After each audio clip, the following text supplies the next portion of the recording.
Bonjour, je m'appelle Aurore Quéclin. Je vais faire une conférence pour la gauche anticapitaliste ce mercredi. Donc je suis française. J'ai publié récemment aux éditions Amsterdam ce petit ouvrage qui s'intitule La Révolution féministe. Et c'est un peu à partir de ça que j'aimerais intervenir. Donc l'idée c'est qu'à la lumière de la crise sanitaire qu'on est en train de traverser aujourd'hui, la crise du coronavirus, j'essaye d'apporter l'éclairage d'une certaine théorie féministe qui s'appelle la théorie de la reproduction sociale.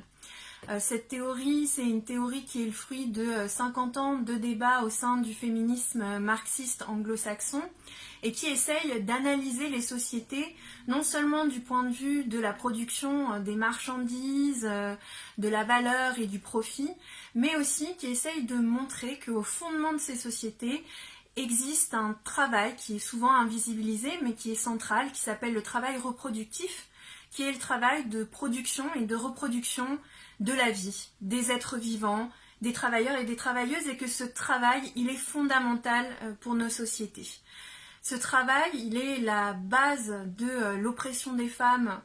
parce qu'elles sont toujours dans nos sociétés assignées à ce travail et qu'en plus, la plupart du temps, il n'est pas du tout valorisé. Soit il est totalement invisibilisé quand il a lieu dans le cadre du foyer, c'est le travail domestique, on ne le perçoit pas comme un travail, soit il est très peu reconnu, très peu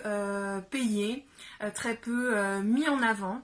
Or, à l'occasion justement de la crise sanitaire qu'on traverse, on se rend compte que ce travail reproductif, c'est un travail qui est essentiel pour nos sociétés, sans lequel en fait on ne peut survivre, et que c'est un travail, précisément parce qu'il est extrêmement féminisé, qui met du coup à l'heure actuelle en première ligne dans la guerre contre le coronavirus et dans la lutte pour la survie de tous et toutes, eh bien les femmes qui travaillent à l'hôpital, les femmes qui travaillent dans les supermarchés, les femmes qui prennent soin des enfants à la maison alors qu'ils sont confinés. Donc mercredi prochain, j'aimerais revenir un peu plus sur justement quels sont les bilans qu'on peut tirer de